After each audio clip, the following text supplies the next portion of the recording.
When they came to the meal, they had their own doubts, their own anxieties.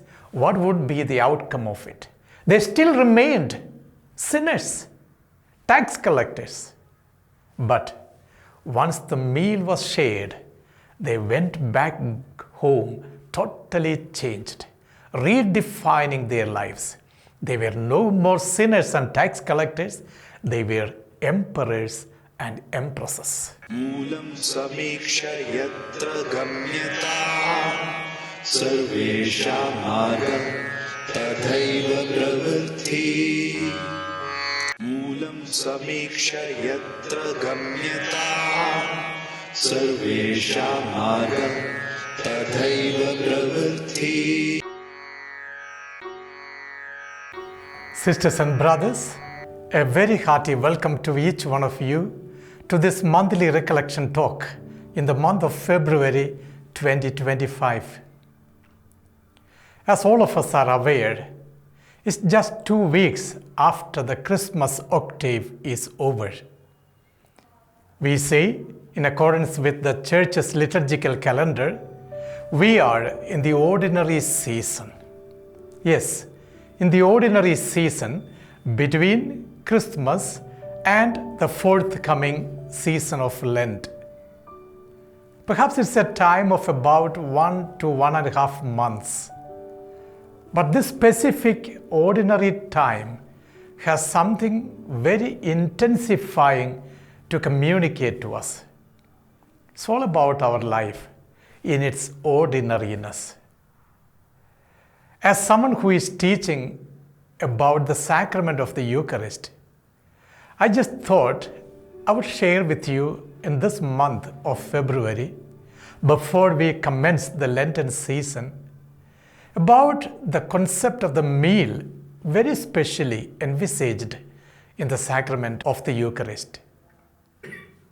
Meal is a call to relationship. And in our day-to-day life situation, very often we find relationships growing colder and colder because of the ordinariness connected with it. But as the Eucharist would teach us, every meal becomes an intense experience of the relationship with God and also with those who are dining together with us. That's why New Testament uses the metaphor food very often. It even insists that we should taste God, taste and see how good our God is. Even as we tread through the Old Testament, we will read there, especially in the book of prophet Ezekiel, the prophet telling us, taste, Son of Man, and see how good the Lord is. And the prophet says, I ate the word, and it tasted like honey in my mouth. Yes, we are invited to a state of intense relationship. And who else can teach us about this aspect of a relationship better at the time of a meal than Jesus himself? We would find very often in his encounters with people, Jesus brings in this aspect of the meal as a constant concept of dialogue with them. After a long time of talk to the people, he would say to his disciples, I know they are very hungry. Give them something to eat. You know very well, the disciples are taken aback. How to feed such a mighty multitude of people? But the Lord says, they are hungry. They would fall down on the way back home. Therefore, you should feed them. You remember that incident when he raised the daughter of Jairus to life. What was the very first statement that Jesus made after the girl came to life? Jesus' statement was, give her something to eat. Yes, food became an intense aspect of Jesus' lifestyle. We must remember All our domestic and social relationships begin with the eating of the food with one another. Think about that statement Jesus made in the Gospel of Matthew chapter 25. At the judgment seat, when the Master comes to judge us, he would only ask 6 fundamental questions. And the first among those 6 questions is, I was hungry. Did you give me food? I was thirsty. Did you give me something to drink? The most intense dimension of relationship begins when we take care of the hunger of the other. That's where relationship gets intensified. Jesus took this concept of the relationship through meal to a higher perspective.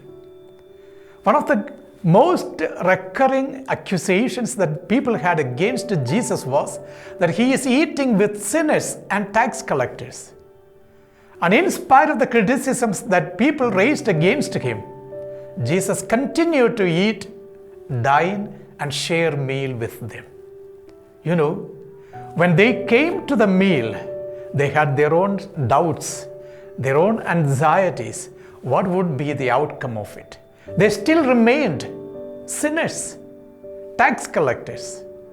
But once the meal was shared, they went back home totally changed, redefining their lives. They were no more sinners and tax collectors. They were emperors and empresses. This is the transformation of a meal that Jesus is insisting upon. Look at Zacchaeus, a man who had a lot of money. But how he got money, the gospel narrates very well. He cheated people. But the reconciliation and the awareness that he received at the time of the meal with Jesus makes him to redefine his life and tell Jesus, if I have cheated someone of their money, I would give them back fourfold. Where did he get this insight? He got this insight from this master who dared to share the table with him, to eat from the same plate, the food that is set there. If God can come down to our level to eat meal with us, how much more we should dare to go out of our way to eat with others. Perhaps one of the most important things that we need to notice in our own family and religious and priestly life is the importance of meal that is shared with one another. Very often, as I teach the sacrament of the Eucharist as a meal, I would insist to my students one thing. There is an extension of the celebration of the Eucharist at the dining table. We should all gather there together in order to thank God for the food that God has given to us. At the same time, we must be able to share the meal with each other without any distinction of language, caste, color, creed, or region. We are all accidents in that sense of the word. Whether I am born here or there, that is not my choice. Accidentally, I happen to be born in this particular family, to these parents, to this particular generation. But at the same time, God's grace shared with the other makes me a bit more genuine, noble, and committed in my lifestyle. I always ponder over this particular narration about the prodigal son. What's it all about? The story of the prodigal son is the story of a meal lost. Sharing of the meal with his father, he has lost it. And we see the narration as it goes on. Where was this man finally ending his life up to? In the piggery. Even struggling and fighting with the pigs to have some food that is thrown to them. And the pigs even do not permit him to eat well. Whereas he realizes in the treacherous moment of his life, in my Father's house, even the servants are eating good food. I will rise up now. I will go back. I will tell my Father, I'm a sinner. Accept me as one of your paid servants. But on the other side of this whole story, there is a father who is waiting for this son to rejoin once again, to have that meal and the celebration of the meal. And what was the way he was waiting there? I was always touched with that expression which is there in the story of the prodigal son. The father told his servants, as soon as he saw the son coming back, kill the fattened calf. Not the fat calf. Fat calf naturally raises itself, but a fattened calf is selected out of the fold and is kept apart from the others in order to have a special celebration with. And that is what the father did. When the son went away, he took the property from the father, almost declaring for himself that you are done, you are dead. But now the father is giving it back in a witty manner to him. My son, you were dead, but now you are living. Therefore, come, let us celebrate the meal. In the meal, there is joy, there is life, there is commitment to each other. The return of the prodigal son is the greatest celebration of joy of heaven given to us in and through that celebrating meal. It is here that we are invited to have this meal dimension once again highlighted in the context of our Christian family and religious way of life. Very often, one of the most growing impediments that we notice in our families is this. Unfortunately, the family members are not able to eat together. The father would be abroad, mother would be a job holder and she would be leaving the house early in the morning. Children leave for their schooling. But time and again it happens so there is no togetherness in the context of a meal in the family. And that distances relationships. And that's where I always notice eating together has got a very specific commitment. I would say dining together the meal is as important as praying together. In the celebration of a meal at home, we are joining not only our hands, also our hearts together to express our gratitude to God. It's in this context I remember time and time again that very beautiful story which is mentioned about that thief who happened to enter into the monastery of Francis of Assisi. I might have most probably shared with you this story one time or the other, but still I find a great meaning in it. A thief enters the monastery of Francis of Assisi. Interestingly, Francis was not present there, but his friars were there. When the thief came to steal the meal that was kept there, they all caught hold of him. They beat him down and chased him out, and the thief ran for his life. When Francis came back, they told him, "You know, we have beaten the thief and chased him out from our monastery without giving him food." Francis knelt down on the ground, it is said, and he, looking at his brothers, told them, "What did you do to the brother thief? He came for a little meal to satiate his hunger. Have you chased him out and in addition beaten him? Go out now, call him back, bring him into the relationship, make him feel comfortable."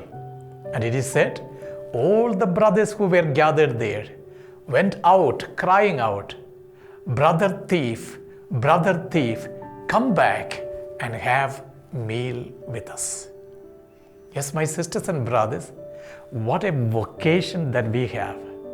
In order to raise people's life, when we eat the meal together, we are giving them dignity, respect, and above all, making them feel they belong to the fold of God. We must realize Jesus turns the table of the meal into a meal of relationship.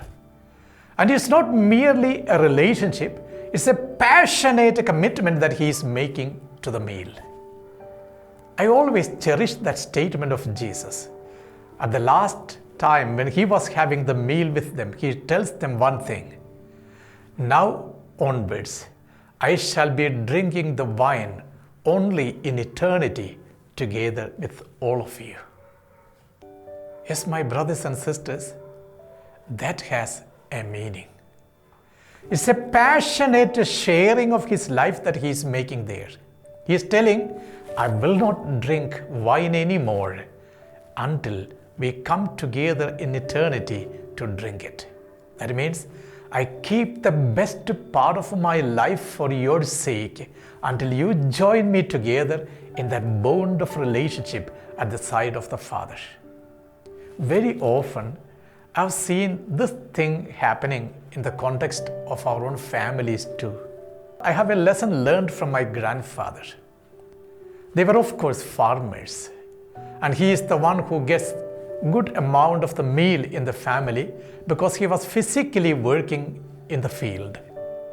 When the meal is set before him, he would do a very special and interesting thing which as children we could never understand well. Later, I understood it.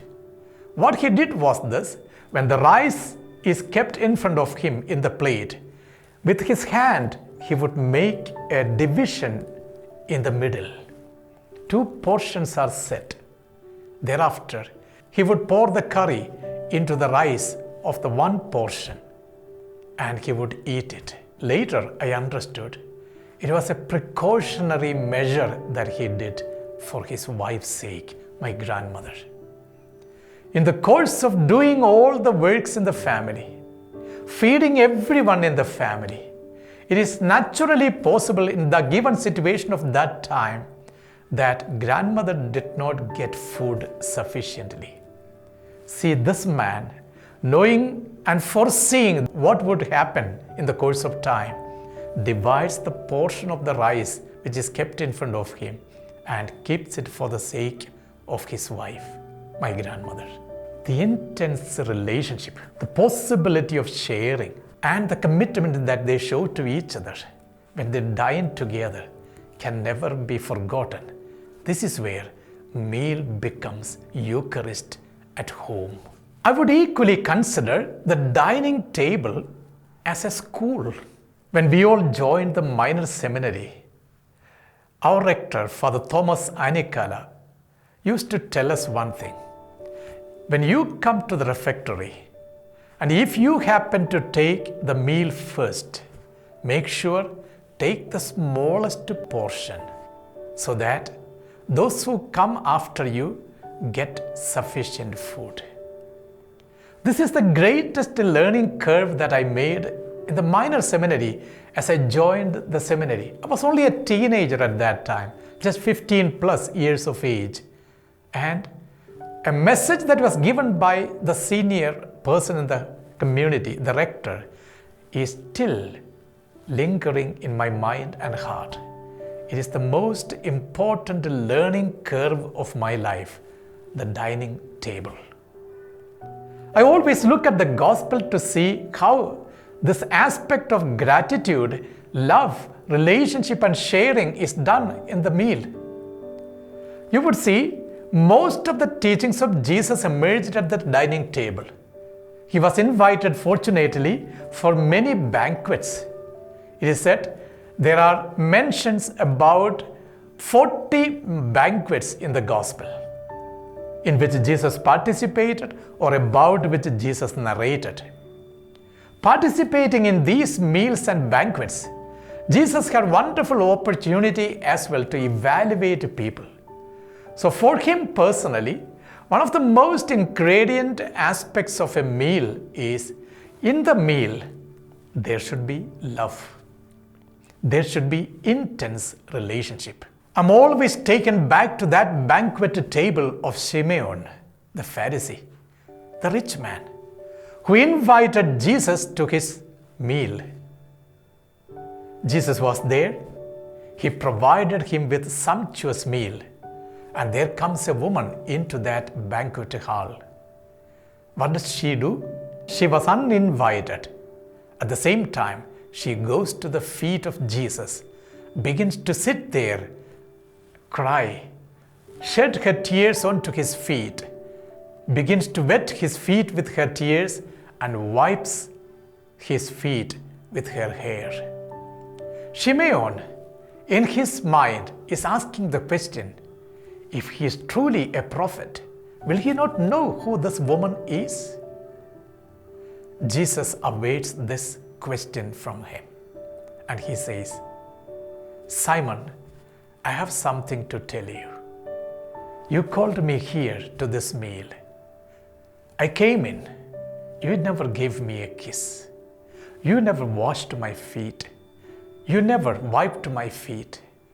But this woman, from the time she came inside, she never stopped doing all these things. Therefore, her love, which is much more, will be the factor that will decide about her future. Her sins will be forgiven and she will be redeemed. Remember, my brothers and sisters, dining table is a learning curve. It's a school where we understand the feeling of the heart of the other.